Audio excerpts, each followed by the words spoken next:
clear. You're nothing but a pawn, and you'll remain a pawn until you play. The rules are clear. Take what they give you, give away what you have to, and the difference is yours. The question is, how big is the difference? Are you really intending to win? Well, why not? There are lots like me, and we're the actual players. Because on one side of us are the real cattle who let TV do the thinking for them, while on the other is power who believe that we are shit and feeble-minded cattle. Over in the barn, they want us to take care of them. But a long time ago, they gave up on themselves, and now they won't lift a single finger. While those who have real power became more than the rest. Became gods. They sit so high up that they can't see us as either a serious enemy or a trusted friend. They have only one problem, that they're not immortal. That just leaves you and me. Sometimes I benefit you, other times you me. Everyone plays a game of their own. Think you're a player, do you? I play like the great ones. Take the authorities.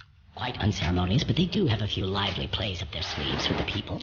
Every couple of months, they let them blow off steam. Elections, Black Friday, a new auto plant, the latest installment of Star Wars, the Super Bowl. And the people just gobble it up. But when people have holes in their pockets and nothing to eat, who's responsible for that? So now, without their beer and football, they need a sacrifice. And you can be certain that power will provide them with a patsy. And it'll be us. Understand? So that is the game. Here are people who don't care about themselves, and here's authority that doesn't care about them either. And here we are in the middle, who sort of owe something, but what and to whom? It's not clear. How pure and simple. You're more naive than you look. But you're right in that we are like butter that is spread between a thin layer of caviar and moldy bread. Which reminds me of a fairy tale. We are like butter that is spread between a thin layer of caviar and moldy bread. Which reminds me of a fairy tale.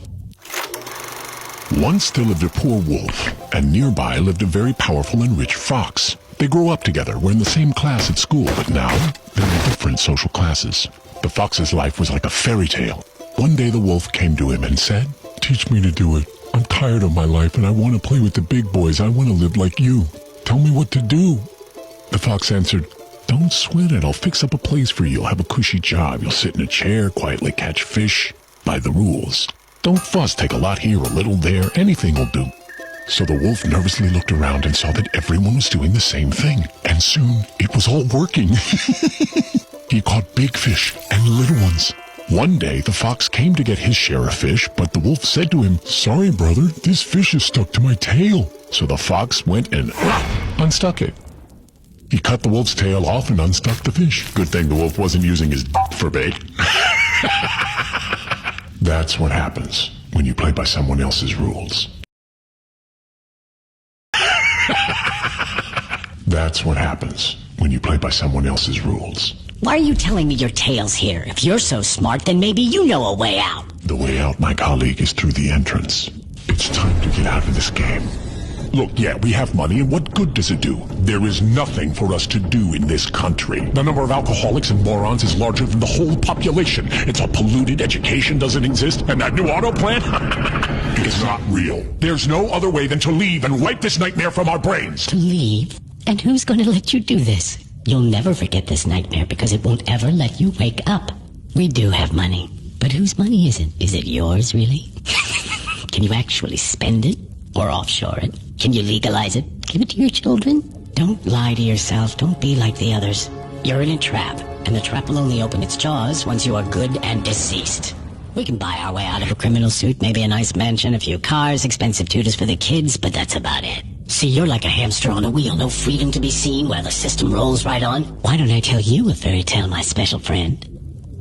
Once there lived a smart guy like you. He found a job, settled in, and slowly rolled along with his life. Then he looked around and rolled a bit faster. He was allocated a budget and he administered it wisely, and by the rules, he got his cut. You know what I mean? Why would you ever build a fence for $1 million when it can be done for so much more? So he rolled on like this. The books looked good. Sometimes they didn't quite balance, but mostly it was a well-oiled machine. He'd give a taste to get off in court, give a taste to avoid an audit, he'd give a taste to whomever caught him and get away. But came the day he decided, enough. I've made enough for myself and my kids. No more risk. Everything can change. I'm leaving the game. Quietly. I need to move my money out and leave. I got away from Grandma. I got away from Grandpa. I got away from the traffic cop, the prosecutor, and the tax police. And I can get away from you, Mr. Fox. And what? What? Just letting him go would have been a total loss for the fox. Nobody leaves. The fox hates feisty people. To those who want to leave, he gives a very tough time. Bounces them from the tax police to the DA to court, bleeds them dry and tosses them in jail. You asked for it, gingerbread man.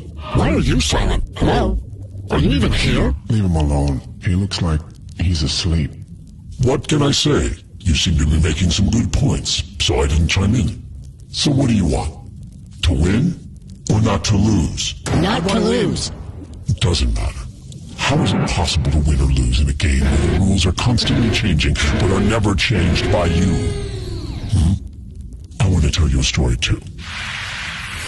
There once was a time... I want to tell you a story, too.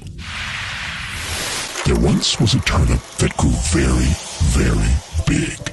They started tugging it in different directions, but just couldn't pull it out. The turnip creaks, but it won't come out. Then one smartass said, why don't we just grab the turnip together and pull it in the same direction? They grabbed it, pulled really hard, and pulled out the turnip. It shined gloriously like the sun, so beautiful, so smooth. When the turnip was just sitting there, no one got anything at all. But after it was pulled, everyone had enough.